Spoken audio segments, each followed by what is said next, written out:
Mata sa dilim. Minsan ba may pakiramdam kang may nakatingin sa'yo? Kahit mag-isa ka lang sa kwarto? Yung tipong parang may anino sa likod mo pero paglingon mo, wala naman? O baka naman, hindi lang talaga natin sila nakikita. Ako nga pala si Miguel, college student dati sa Maynila. Alam nyo na commute pila? Trapik. Kaya nagdesisyon akong mag-boarding house malapit sa school. Doon ko nakilala si Dale, roommate ko. Classmate ko rin, mabilis kaming naging close. Kumbaga solid na tropa. Tulungan sa projects, sabayan sa kape, tapos madalas na puyatan dahil sa mga deadline. Isang gabi pasado 12:00 na. Dapat ay andiyan na si Dale sa boarding house pero wala pa rin. Medyo worried ako pero sanay naman siyang gumimik. Minsan naglalasing pa.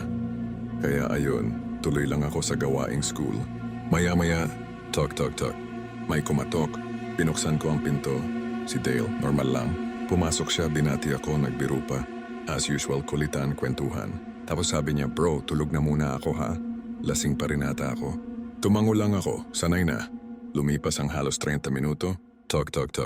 Kumatok ulit. Napakunot no ako. Binuksan ko ulit ang pinto. Si Dale, ulit. Sabi ko, paano ka nakalabas ng kwarto mo? Tumawa lang siya. Bro, kakauwi ko lang, bakit? Sabi ko, anong kakauwi? Dumating ka na kanina, tapos pumasok ka na sa kwarto. Tulog ka na nga eh. Inakala niyang binibiro ko lang siya. Tumawa pa, loko ka talaga. Nainom ka rin ba? Tuloy siya sa banyo. Habang naglalakad siya papunta roon, napatingin ako sa kwarto niya. Binuksan ko ng bahagya.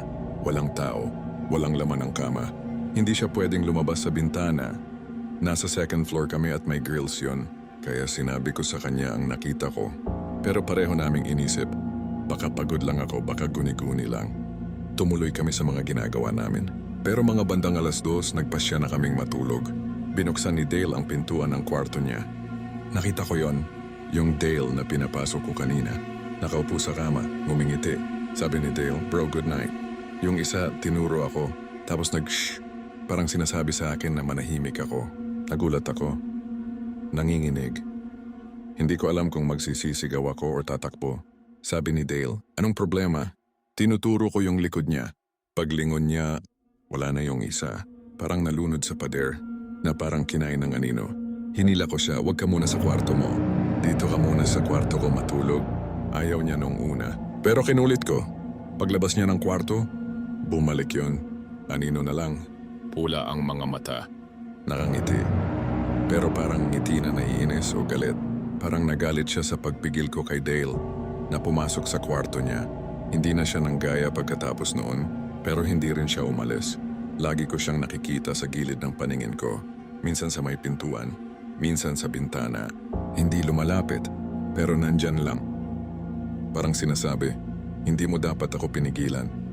Pagkatapos ng kolehiyo, naghiwalay kami ni Dale. Umuwi siya sa probinsya nila. Ako naman, bumalik din sa pamilya ko at yung anino hindi ko na rin nakikita. 1 taon lang ang lumipas. Patay na si Dale. Aksidente, brake failure, sabi ng tatay niya. May nakita raw siyang anino ng lalaki sa daan. Tumatawid daw ito. Sinubukang ipreno, pero ayaw, nag-swerve. Bumangga sa puno. Si Dale lang ang namatay. Wala siyang seatbelt, naitapon sa windshield. Lahat ng kapamilya niya, ligtas. At alam mo kung kailan bumalik yung anino sa akin.